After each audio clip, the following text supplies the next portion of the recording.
Lord of mercy. Oh, shit. God. That's my reaction. Lord of mercy. Another stress. Oh, my God.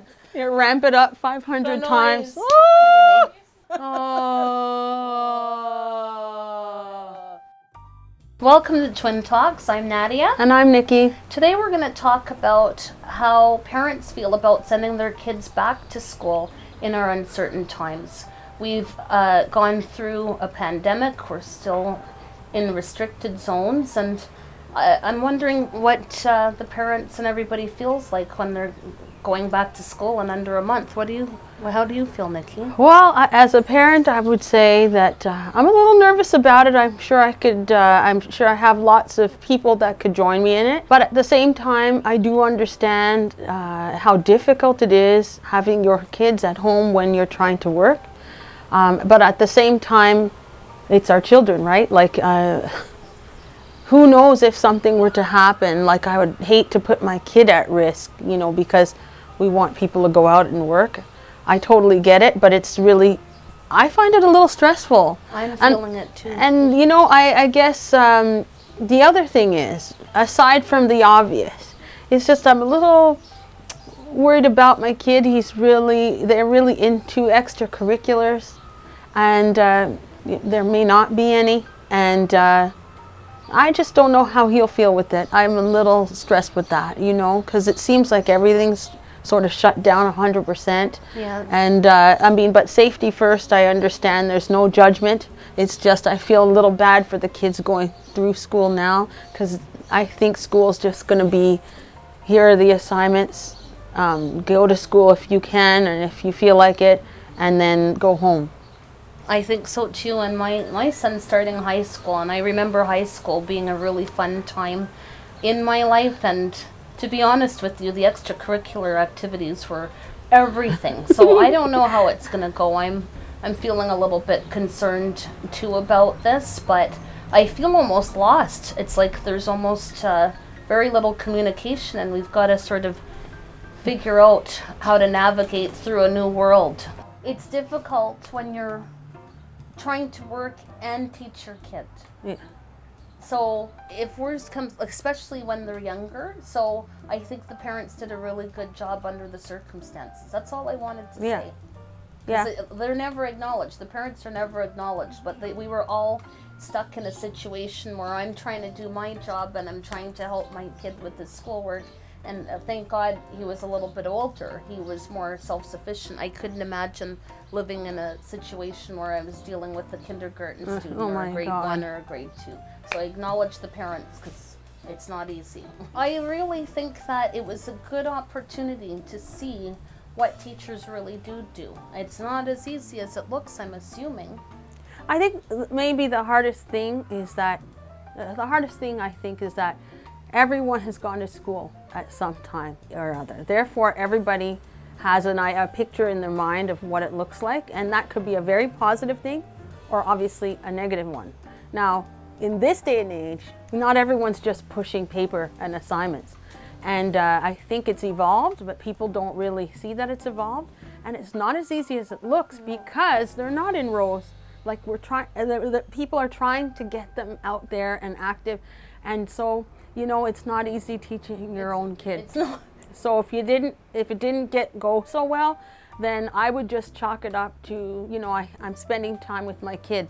But we always forget your first teacher is your parent. That's in right. terms of everything, in terms of how they act, how they respond to stress, how they treat others. So, it's not a big stretch if you have to teach your kids some of the subject, so to speak. It's a stretch when you're working at the same time. You're darn right, but I still think, if it didn't work out, then don't even stress about it. I guess the thing to move forward, advice is, give it a shot. I have trepidation too, but we have to trust in our educational system. So I am going to send James back, and I'm going to get his feedback every day. Yeah. And if it's working, then he'll stay with it. And if it's not, then I'll think of an alternate solution, and maybe he will stay home for part of it. I don't know, but I am going to give it a shot because socially, I think it's necessary for kids to be out there and to have something outside of the house to do. And as long as they take the health precaution, wash your hands, wear the mask, keep apart, it should be okay.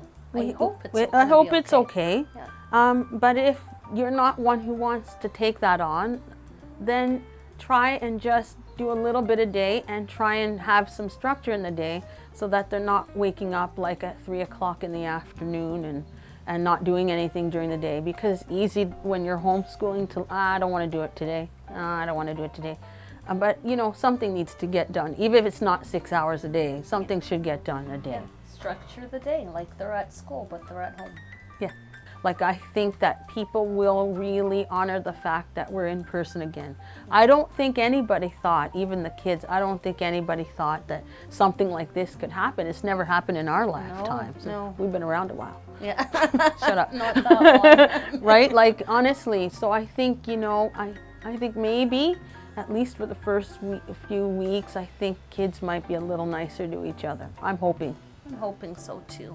It's changed everything for a lot of people. The parents, the teachers, the world has changed. And I think it's good that parents get a glimpse of what teachers do, and but also that as parents, we know that sometimes our kids are not easy can't to help teach. it be easy to teach and get motivated. It happens to all of us.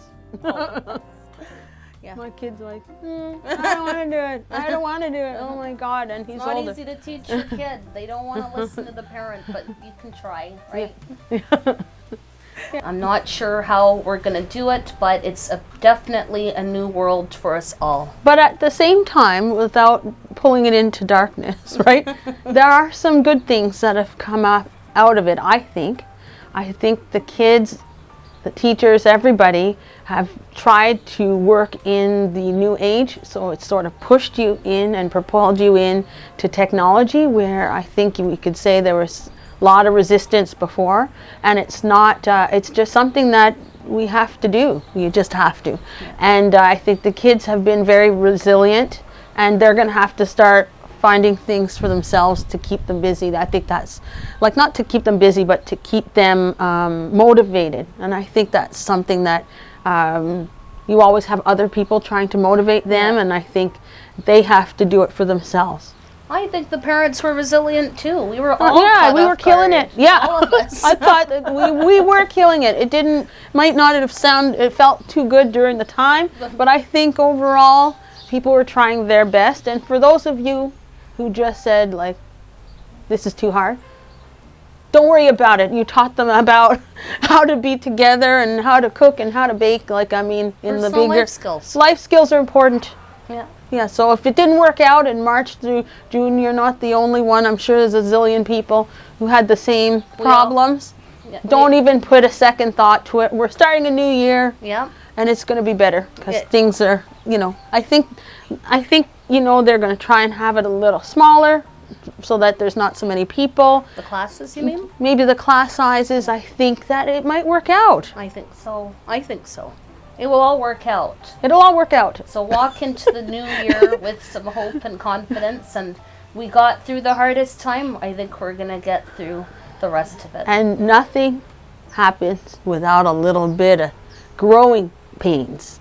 Well, that was a lot. That was a lot of growing pains. But nothing happens without growing pains, right? It's not going to roll out and be perfect. Remember that. Yes. It's going to be a ton of adjusting, and the important thing is roll with it. Roll with it. We all rolled with it. So and we still are alive to talk about it, so we can't be doing that bad. Yeah. So if you enjoyed our episode, like us on Facebook, Instagram, and YouTube. Subscribe. See you next time on Twin Talks. Booyah.